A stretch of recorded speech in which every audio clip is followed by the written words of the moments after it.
à USAE et toi? Moi, je suis en administration des finances à USAE. Moi, je suis en diplomatie et relations internationales à USAE. Moi, je suis en journalisme à USAE. Émission ici, c'est USAE. Moi, je suis en communication marketing à USAE. Moi, je suis en droit à USAE. Moi, je suis en gestion des ressources humaines à USAE. Moi, je suis en gestion des marchés publics à USAE. Moi, je suis en administration du travail et de la sécurité sociale à USAE. Moi, je suis en sciences économiques à USAE. Moi, je suis en banque finance à USAE. Moi, je suis en administration générale à USAE. Moi, je suis en audit et contrôle de gestion à USAE. Moi, je suis en sciences juridiques à USAE. Moi, je suis en administration générale et territoriale à USAE. Moi, je suis en transport logistique à USAE. Moi, je suis en gestion des projets à USAE. Rejoignez-moi, c'est la meilleure université. Nous sommes à USAE. Rejoignez-nous. À USAE, l'excellence a un nom.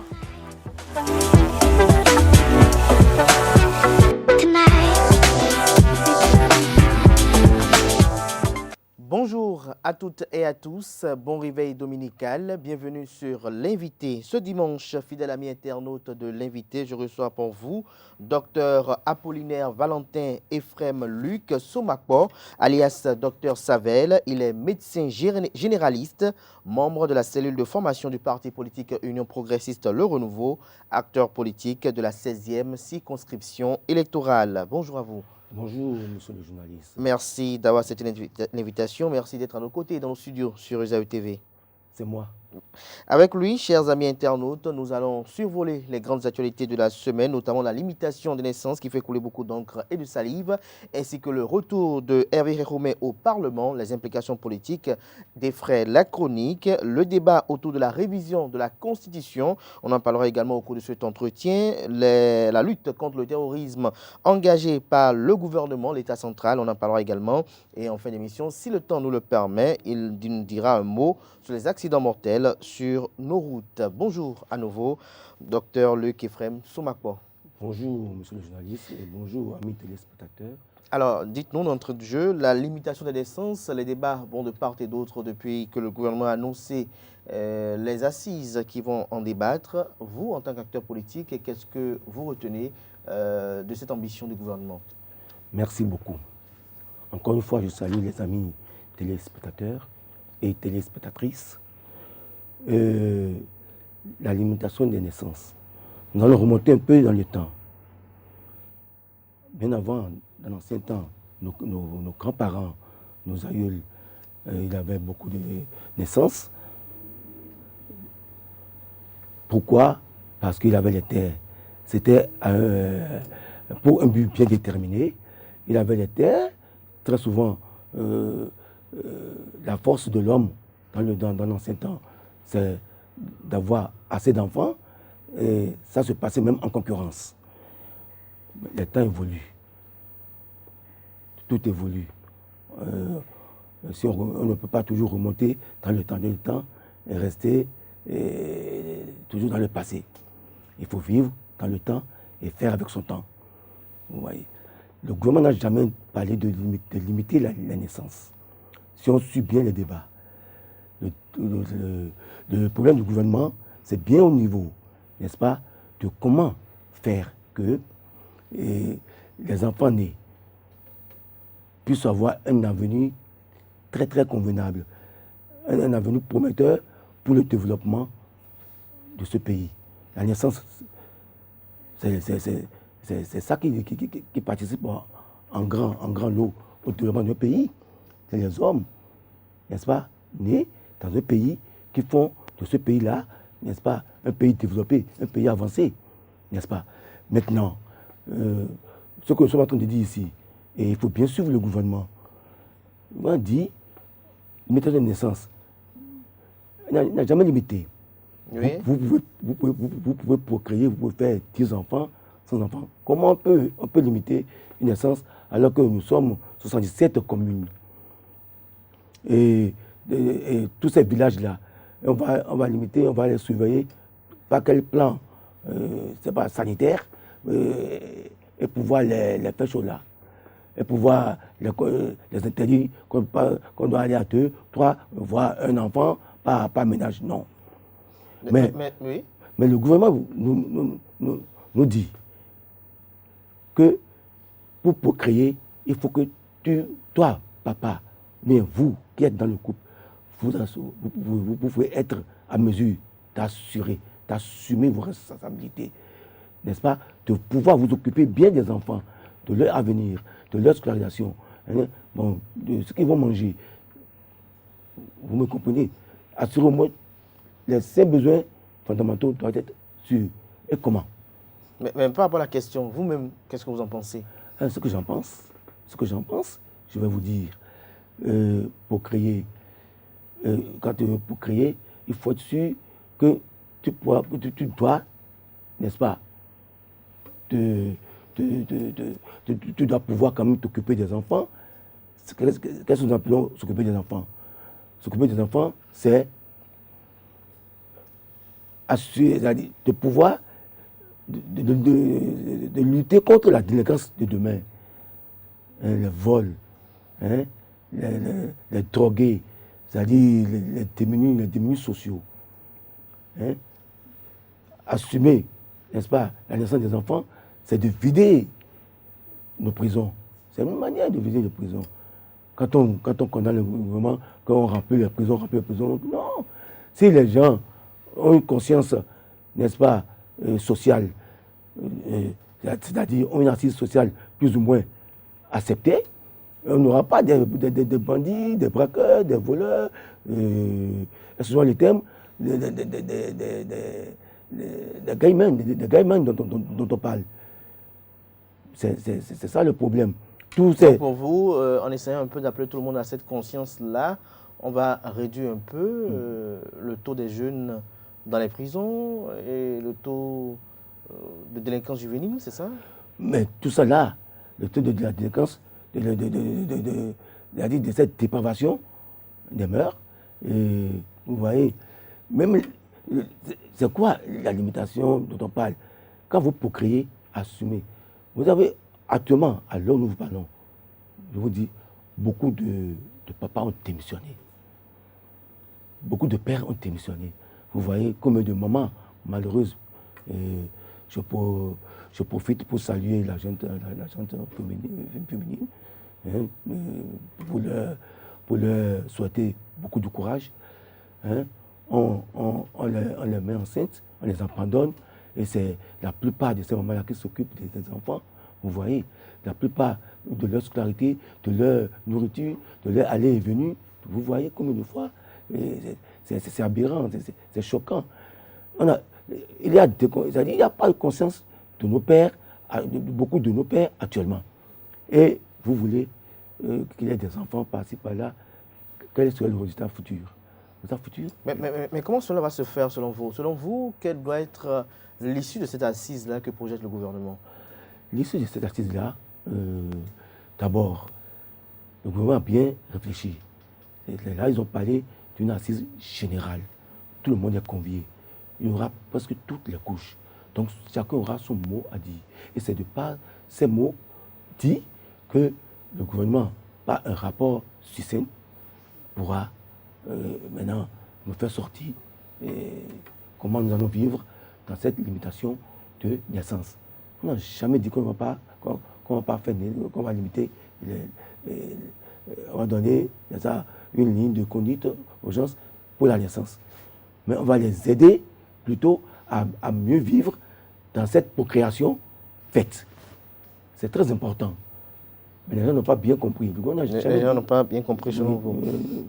Nous soutenons, nous au niveau du parti UP Le Renouveau, on soutient, mais dans un sens que c'est au niveau de celui qui a procréé a au moins les moyens de faire face à sa procréation.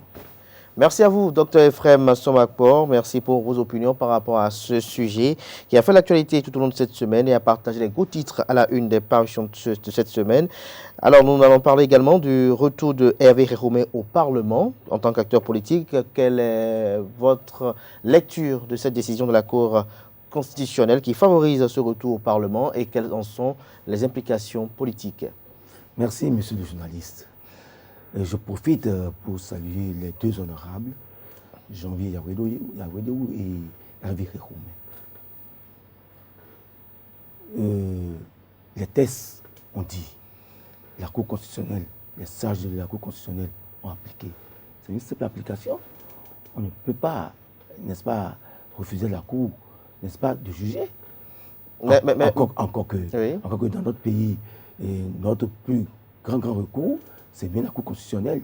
Et ce que les sages disent, c'est ça que nous appliquons, c'est ça que nous acceptons, bon gré, mal gré. Vous voyez. La loi avait été votée lors du mandat de la 8e législature.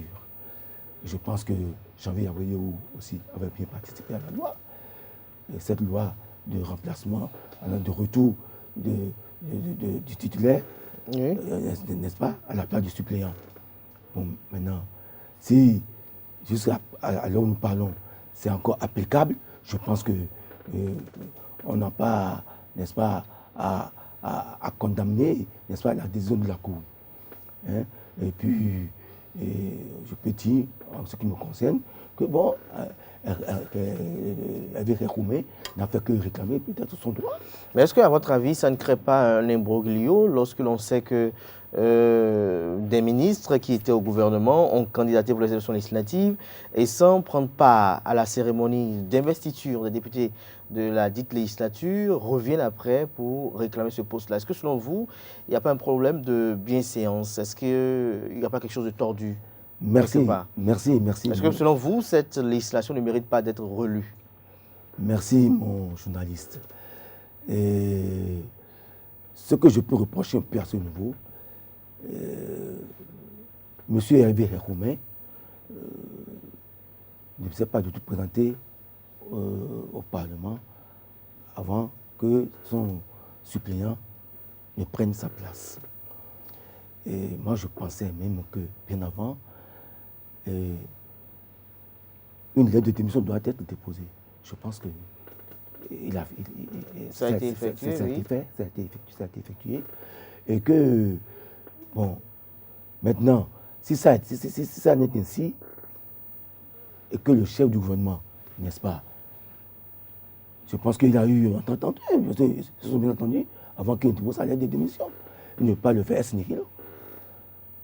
Maintenant, la question qui se pose là, si on peut bien le dire, c'est peut-être un peu au niveau du gouvernement, avec les ministres. Bon, on n'a pas mais est-ce qu'en ce niveau aussi, vous, par exemple, Loïc Ephraim Somakwa, vous vous retrouvez suppléant d'un député et que ce député-là est un ministre du gouvernement et qu'il était ministre avant la élection législative, est-ce à dire que vous devez être dans l'ardente prière qui ne quitte pas le gouvernement? Non. Parce qu'on a comme l'impression que ça veut dire que dès qu'il quitte le gouvernement, il revient prendre son siège. Non, nul n'est indispensable. Les tests seront appliqués. Moi, je suis d'accord pour appliquer. Oui, par rapport à ces tests-là, est-ce que vous ne pensez pas que ces tests-là posent un problème? Non, pas du tout. Pour le moment, ça n'a pas de problème. Si la majorité, sinon le gouvernement, si nous ne sommes pas d'accord, et maintenant, le Parlement révise un peu, n'est-ce pas, les tests, renvoie ça au gouvernement, et la Cour constitutionnelle accepte. Ça, c'est autre chose. Pour moi, je n'aurais pas du tout de choses là. J'ai pris la place de quelqu'un qui est revenu. Il est parti, qui parle à la guerre, perd sa place. Justement, qui parle à la guerre, perd sa place. Alors, lorsque le ministre part au gouvernement, qui perd sa place. Il n'y a pas de règle sans exception. C'est qui perd sa place. Il n'y a pas de règle sans exception. C'est ça qui confirme la règle d'ailleurs. C'est ça qui confirme la règle d'ailleurs. Donc, avec Roumet a fait son retour. Ce que moi j'aurais souhaité, qu'il fasse bien le travail convenablement, et tout en suivant les directives de son parti, BR. De son parti. C'est pas à nous de les éduquer. C'est pas à l'UPR, le renouveau, de les éduquer. Alors, par rapport à ce retour-là, est-ce à dire que, même au sein de l'UP, les ministres qui sont au gouvernement, qui ont des suppléants au Parlement, doivent être inquiets? Oui, tout dépendra du grand patron, du président Patrice Talon, que je salue en passant. Que vous saluez au passage. Ouais. Alors, les débats autour de la révision de la Constitution, qu'est-ce que vous en pensez? Pour vous, est-il opportun, nécessaire qu'on y passe, que la 9e législature touche sur la loi fondamentale? quand les textes deviennent caducs, monsieur le journaliste, pourquoi ne pas les réviser? Bon, la loi c'est la loi, d'accord, certes. C'est établi. Et maintenant, vous voyez, par exemple, maintenant, il y a seulement une année qu'on a parlé avant. Et quand tu pars au gouvernement, mais quand tu laisses ton poste du Parlement, on ne revient pas dessus. Quand tu perds ta place de ministre, tu ne penses même plus à ce côté-là. Tu vas penser peut-être à la prochaine législature que tu vas te présenter dans ton fief et prendre ta... Donc vous estimez qu'il faut relire cette loi-là alors? Il faut relire cette loi. Voilà. C'est-à-dire si ça, vous avez vu tout ce que ça a posé comme problème. Et les gens ne sont pas compris. Même le président de l'Assemblée a été un peu contre. C'est pourquoi il a dit non. Souvent un peu il n'a pas tort. S'il n'avait pas fait ça, il a bien agi, le président de l'Assemblée. Ce n'est pas mon niveau, je ne peux pas. Mais les sages sont là. Ils vont nous départager. Maintenant, il n'y a pas le problème. Ce que moi, je demanderais toujours à l'honorable Réhoumé, c'est de bien me faire le travail. Suivez un peu mon regard. Est-ce que vous parlez de suivre votre regard? Où va le regard? De mon regard. Je ne veux pas. Où va votre regard? Du mien. Pas du mien. Du vôtre. Alors, par rapport à la loi fondamentale, selon vous, qu'est-ce qui est opportun de toucher? Et laissons vraiment cette question-là aux honorables, surtout au niveau de la commission des lois, n'est-ce pas, de s'en charger. Ils sont beaucoup plus au quotidien de cette affaire. Et puis, je pense que... Mais vous, en tant qu'acteur politique, est-ce que vous estimez qu'il y a des pans de la Constitution qui nécessitent une révision? Si. Lesquels? Si, mais je dis bien, c'est pas si. Ok, d'accord. Si affirmative. Si. Dans la oui, c'est conditionnel, bien sûr. Si dans la révision, le mandat présidentiel n'est pas touché. Le poste de... Je ne sais pas, j'ai bien dit, le mandat présidentiel n'est pas touché. Si l'âge n'est pas touché. Parce que c'est là le point d'achoppement de toute la population béninoise. Quand on dit revenir au gouvernement, c'est ça que nous voyons. Ah, maintenant, on va revenir, le président là, peut faire 3, 4, 5, voire 1000 mandats. S'il peut vivre 1000 ans. S'il peut vivre 1000 ans, il va le faire. C'est ça qui est le point d'achoppement de la population béninoise. Hormis ce point, il faut toujours évoluer. Les choses ne vont pas toujours rester stagnantes. Il va y avoir toujours d'évolution. Moi, je suis pour l'évolution. Je suis pour la révolution. Oui, justement, il faut évoluer, mais qu'est-ce qui doit évoluer selon vous? Est-ce que vous avez des points sur lesquels vous pensez qu'il faut insister, qu'il faut susciter une révision de la Constitution? Non, moi, je n'ai pas de point particulier. Mais si les points sont dits, on peut les analyser un peu et les accepter ou bien ne pas les accepter. Vous voyez, ça dépend. C'est pourquoi je dis que c'est une dépendance des honorables de la 9e législature. Pour ce moment. Pour ce moment-là. Alors, l'autre sujet qui nous réunit également ce matin, c'est la lutte contre le terrorisme. Depuis un bon moment, nos populations dans une frange du septentrion subissent des attaques terroristes, des incursions d'individus armés. C'est vrai, l'armée fait tout son possible pour leur barrer la route. Mais vous, en tant qu'acteur politique, quelle est votre appréciation de l'engagement du gouvernement à lutter contre ces envahisseurs-là? Merci, monsieur le journaliste. Je rends un très grand hommage à toute la population du Nord.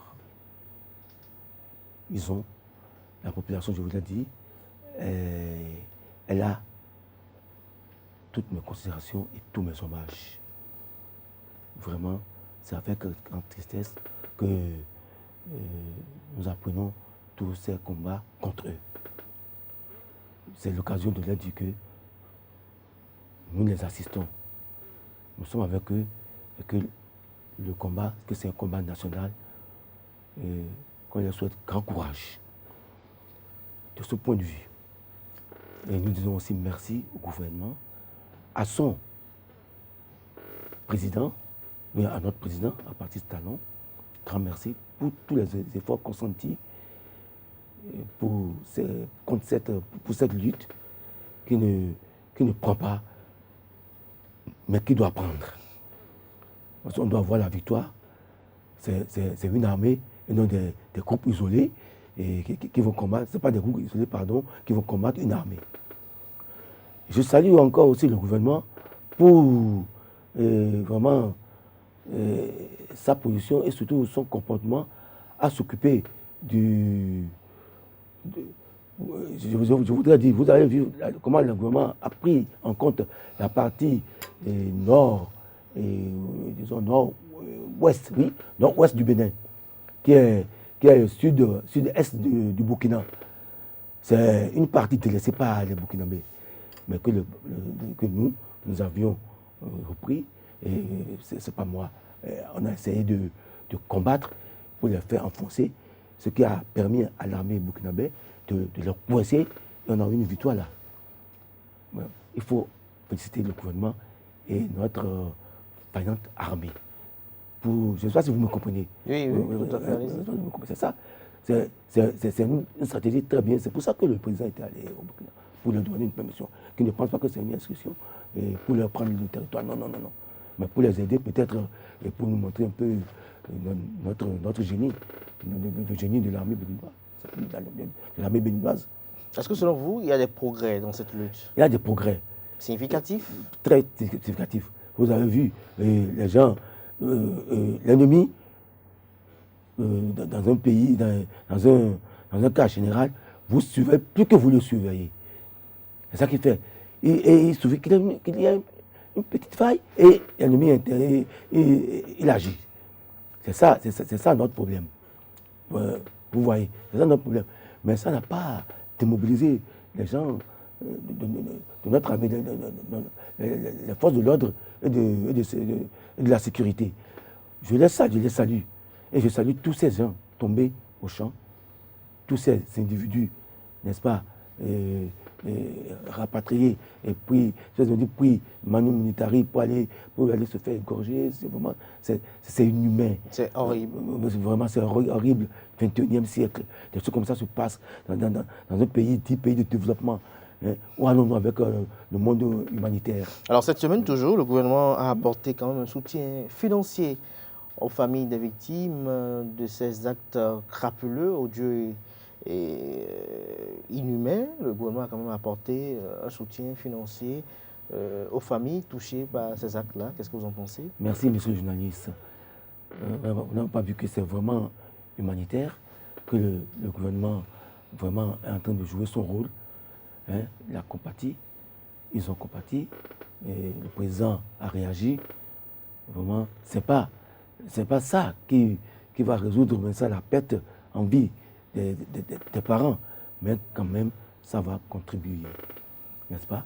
Et nous, au niveau du renouveau, de l'Union progressive de renouveau, nous compatissons bien sûr à ces actes, n'est-ce pas, du gouvernement.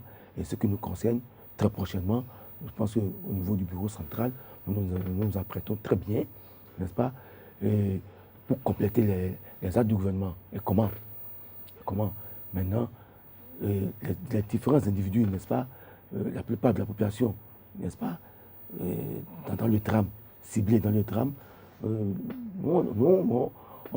pense que notre action serait beaucoup plus centralisée sur leur progéniture, sur les enfants. Nous, on va prendre ces enfants-là, s'occuper d'eux jusqu'à la fin de leurs études, la fin de leur apprentissage, la fin de leur formation.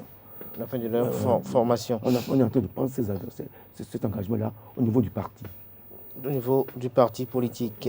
Alors, dernier sujet sur lequel vous devez opiner ce matin, c'est les accidents de la route après le drame de Dassa. On a eu encore plusieurs autres accidents de la route où des concitoyens ont perdu la vie. Cette semaine, c'était sur l'axe Cotonou-Porto Novo. Selon vous, quels sont les fondements de ces accidents-là? Vraiment, monsieur le journaliste, vraiment, je profite de l'occasion pour rendre encore un grand hommage à la grande dame Anna Jaïsika. Tous nos hommages à cette dame qui nous avait beaucoup épaté en son temps. Alors, membre de cellule de moralisation du gouvernement du feu général Mathieu Kérékou, nous nous rendons grand hommage. C'est une dame à saluer, même au-delà. Et là, je suis un peu déçu. Je ne suis pas trop content de ce qu'on raconte sur les toiles, sur les réseaux sociaux, la concernant. Que c'est passé, si, c'est passé ça, elle n'a pas porté de sécurité. Non, on n'a pas focalisé le débat sur elle, mais en général, oui, en général, les accidents je profite, n'est-ce pas, pour dire faut lui rendre un fréquent hommage. Qu'on cesse un peu, elle a bien porté cette sécurité. Elle n'est pas décédée sur le coup. Elle a fait 10 jours de soins, elle est venue de sa maison pour aller à l'hôpital. Et c'est après l'opération, après les soins là, qu'elle est partie. Personne d'âme. Alors, par rapport aux autres cas d'accident, les cas d'accident sur nos routes. Là, maintenant, la question de sécurité de nos routes se pose. Et vous avez vu, après tout ça là, vous avez vu la réaction du gouvernement, n'est-ce pas? Il y a eu augmentation, et puis il y a eu, n'est-ce pas, position ferme de la réfection des routes, et aussi de la réparation, et surtout les infrastructures routières seront mises en chose là, au travail. Et vous avez vu tout ça là. Plus de 500 km de routes seront établis pour le développement, bien sûr. Justement, les routes sont faites, les routes sont agréables, mais pourquoi il y a des accidents sur la route? Est-ce dû à l'excès de vitesse? Est-ce dû à l'inconscience? Quelle est la cause selon vous? La cause, il y a beaucoup d'inconscience au niveau des acteurs de la route. Les conducteurs ou ceux qui sont censés les conducteurs. Surveiller, réguler? Non, vous avez vu que la surveillance au niveau des routes, c'est beaucoup plus consciencieux maintenant. Si le gouvernement a pu, n'est-ce pas, envoyer tant de radars dans toutes les zones dans toutes les zones soupçonnées, où on peut mettre de vitesse, je pense qu'on ne peut pas dire que le gouvernement ne fait pas sa partition. La conscience doit être au niveau de nos chauffeurs, au niveau de nous, acteurs de la route. Quand on voit un peu d'espace, on fait chose là. Surtout aussi, on ne doit pas être, n'est-ce pas, sous l'effet de l'alcool, ni sous l'effet de la drogue, et en général, sous l'effet d'un excitant, avant de prendre la route. Si vous avez la somnolence, si vous êtes somnolent, garez la voiture, posez-vous un peu, baissez un peu vous sur le volant, et après, continuez. Si vous voyez que vous ne pouvez pas faire la route, que vous êtes très fatigué, reposez-vous alors chez vous avant de continuer. Si on peut avoir toutes ces consciences, je pense que le gouvernement a tout fait ici. On a fait les tests d'alcool ici. On a mis les radars pour surveiller. On a tout fait. Mais les gens, quelque part, quelquefois, extrapolent toutes ces mesures prises et font à leur gré. Non, c'est un peu de l'incivisme, à mon niveau. C'est de l'incivisme, mais que faut-il faire aujourd'hui? Oui, c'est ça que fait le gouvernement. Il n'a pas délaissé. Le gouvernement n'a pas délaissé. Vous voyez toutes ces actions. Maintenant, les gens voient que nos radars, c'est pour remplir. Non, mais maintenant, évitez alors le renflouement des caisses, pas l'alimentation de vos vitesses. On vous a dit qu'en ville, vous ne pouvez pas dépasser 50 km à l'heure. Sur la grande voie, vous ne pouvez pas dépasser 60, 80 au plus, 60, 70.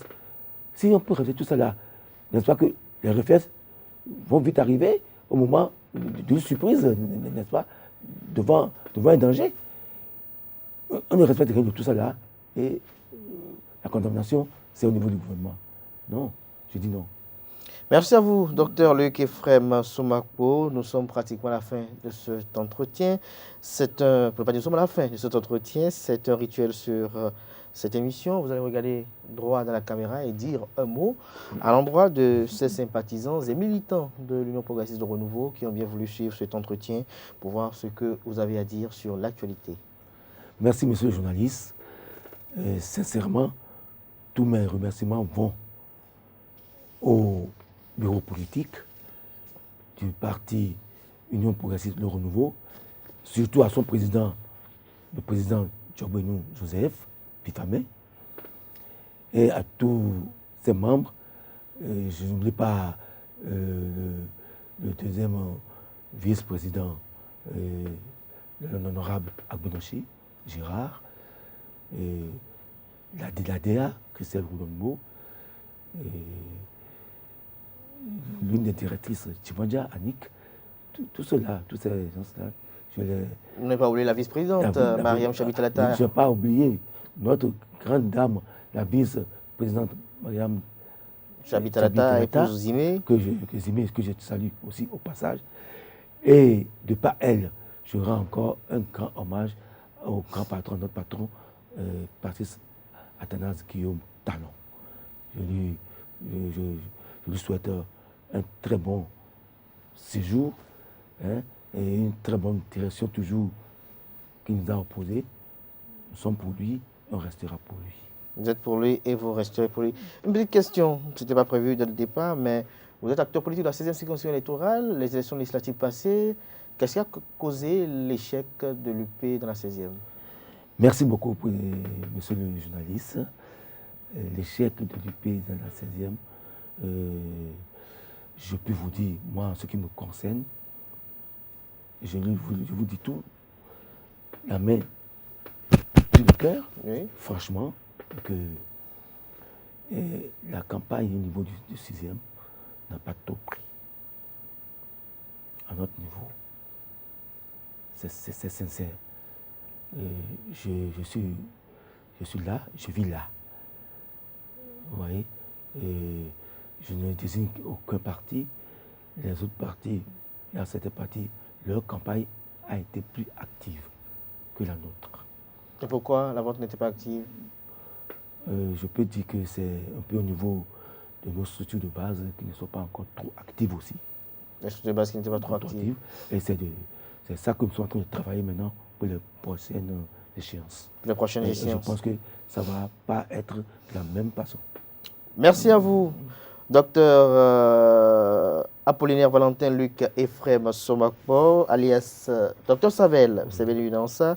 Merci à vous, chers amis internautes de cet entretien. On retiendra que l'invité sur le débat ou les débats autour de la limitation des naissances, il a fait savoir et préciser que le gouvernement n'a jamais parlé de la limitation des naissances. Le gouvernement est plutôt soucieux de l'avenir des enfants qui naissent. Quand on veut procréer, il faut être assez responsable pour subvenir aux besoins de cet enfant-là et lui garantir un avenir, nous a fait savoir l'invité de ce dimanche, où il déplore les grossesses abandonnées et les enfants abandonnés. Interrogé sur le retour de Hervé Roumet au Parlement, pour lui, Janvier Yaoudéo était membre du Parlement qui a favorisé le vote de la dite loi. Les tests ne posent pas de problème selon lui. Hervé Roumet doit agir conformément à la volonté de son parti politique, le Bloc républicain. Par rapport à la révision de la Constitution, pour lui, il est favorable à toute révision constitutionnelle qui ne touche pas aux fondamentaux, notamment la limitation d'âge, la limitation du mandat présidentiel, ainsi que la durée du dit mandat. Au sujet de la lutte engagée par le gouvernement contre le terrorisme, il a fait savoir à l'entame de ses propos qu'il apporte tout son soutien aux populations qui sont touchées par ces actes-là. Il félicite le gouvernement pour son engagement, sa détermination et surtout sa dévotion à endiguer le mal. Il y a des progrès significatifs dans cette lutte contre le terrorisme, selon lui. Pour lui, l'Union progressiste Le Renouveau ambitionne prendre en charge la scolarisation des orphelins qui résultent de ces actes de terrorisme.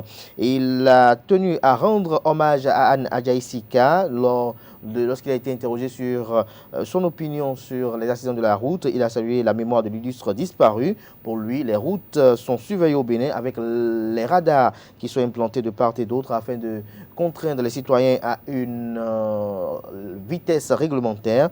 Il invite les chauffeurs à la plus de conscience, à éviter l'alcool et à éviter également les excitants. J'espère que j'ai plus ou moins résumé vos propos. Merci beaucoup, monsieur le journaliste.